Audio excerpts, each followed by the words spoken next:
NCIB times ಮೀಡಿಯಾಗೆ ಸ್ವಾಗತ. ಧರ್ಮಸ್ಥಳ ಪ್ರಕರಣ SIT ಸೇರೋದಕ್ಕೆ ಇಬ್ಬರು ಐಪಿಎಸ್ ಅಧಿಕಾರಿಗಳು ಹಿಂದೇಟು.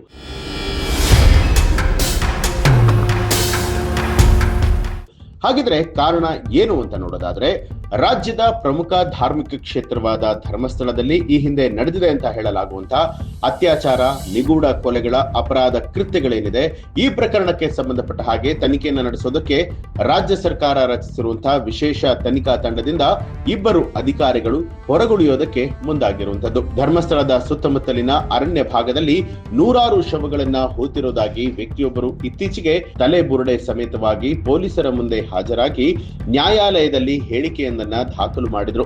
ಇದನ್ನ ಉಲ್ಲೇಖಿಸಿ ರಾಜ್ಯ ಮಹಿಳಾ ಆಯೋಗದ ಅಧ್ಯಕ್ಷೆ ಡಾಕ್ಟರ್ ನಾಗಲಕ್ಷ್ಮಿ ಚೌಧರಿ ಅವರು ಸಿಎಂ ಸಿದ್ದರಾಮಯ್ಯ ಅವರಿಗೆ ಪತ್ರವನ್ನ ಬರೆದು ತನಿಖೆಗೆ ವಿಶೇಷ ತಂಡವನ್ನ ರಚಿಸಬೇಕು ಅಂತ ಹೇಳಿ ಕೋರಿಕೊಂಡಿದ್ರು. ಮಹಿಳಾ ಆಯೋಗದ ಅಧ್ಯಕ್ಷರ ಮನವಿಗೆ ಸ್ಪಂದಿಸಿದಂತ ರಾಜ್ಯ ಸರ್ಕಾರ ಬೆಂಗಳೂರು ಆಂತರಿಕ ವಿಭಾಗದ ಪೊಲೀಸ್ ಮಹಾನಿರ್ದೇಶಕ ಡಾಕ್ಟರ್ ಪ್ರಣವ ಮೊಹಾಂತಿ ನೇತೃತ್ವದಲ್ಲಿ ಎಸ್ಐಟಿಯನ್ನ ರಚನೆ ಮಾಡಿದೆ.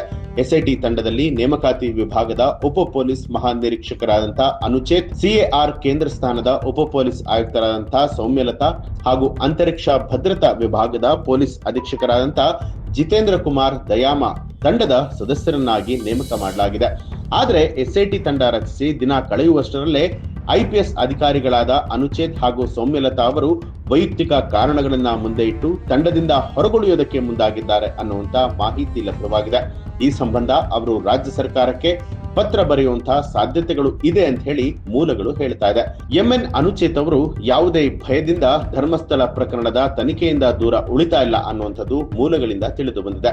ಅನುಚೇತ್ ಅವರು 2009ರ ಬ್ಯಾಚ್ ಐಪಿಎಸ್ ಅಧಿಕಾರಿಯಾಗಿದ್ದು, ಪುತ್ತೂರು ಉಪವಿಭಾಗದ ಸಹಾಯಕ ಪೊಲೀಸ್ ವರಿಷ್ಠಾಧಿಕಾರಿಯಾಗಿ ಮೊದಲ ಬಾರಿಗೆ ಅಧಿಕಾರವನ್ನ ವಹಿಸಿಕೊಂಡಿದ್ರು. ಅನುಚೇತ್ ಅವರು ಪುತ್ತೂರಿನ ಐಪಿಎಸ್ ಆಗಿದ್ದಾಗಲೇ ಸೌಜನ್ಯ ಪ್ರಕರಣ ಕೂಡ ನಡೆದಿರುವಂತದ್ದು. ಈಗಾಗಲೇ ಸೌಜನ್ಯ ಪ್ರಕರಣದಲ್ಲಿ ತನಿಖಾ ಅಧಿಕಾರಿಗಳಾಗಿದ್ದಂತಹ ಸರ್ಕಲ್ ಇನ್ಸ್ಪೆಕ್ಟರ್ ಭಾಸ್ಕರ್ ರೈ ಮತ್ತು ಸಬ್ ಇನ್ಸ್ಪೆಕ್ಟರ್ ಯೋಗೇಶ್ ಕುಮಾರ್ ನಾಯಕ್ ಅವರ ಮೇಲೆ ಸಾಕ್ಷ್ಯ ನಾಶ ಮಾಡಿರುವಂತಹ ಗಂಭೀರ ಆರೋಪಗಳಿದೆ. ಇದರೊಂದಿಗೆ ಆ ವೇಳೆ ತಮ್ಮ ಮೇಲೂ ಕೂಡ ಆಗಾಗ ಇಂತಹ ಆರೋಪಗಳು ಸ್ಥಳೀಯರಿಂದ ಕೇಳಿ ಬಂದಿದೆ ಅನ್ನುವಂತಹ ಕಾರಣವನ್ನ ಮುಂದಿಟ್ಟುಕೊಂಡು ಎಸ್ಐಟಿ ತಂಡದಿಂದ ತಮ್ಮನ್ನ ಕೈಬಿಡುವಂತೆ ಸರ್ಕಾರಕ್ಕೆ ಪತ್ರ ಬರೆಯುವುದಕ್ಕೆ ಸಿದ್ಧತೆಯನ್ನ ನಡೆಸಿದ್ದಾರೆ ಅಂತ ಹೇಳಿ ಉನ್ನತ ಮೂಲಗಳು ಖಚಿತಪಡಿಸಿದೆ. ಹಾಗೆಯೇ ಅವರು ಎಸ್ಐಟಿ ತೊರೆಯೋದಕ್ಕೆ ಇದಕ್ಕಿಂತ ಬೇರೆ ಕಾರಣ ಇದೆಯೇ ಅನ್ನುವಂಥದ್ದು ಅವರ ಪತ್ರ ಬರೆದ ಮೇಲೆಯೇ ಬಹಿರಂಗ ಆಗತ್ತೆ.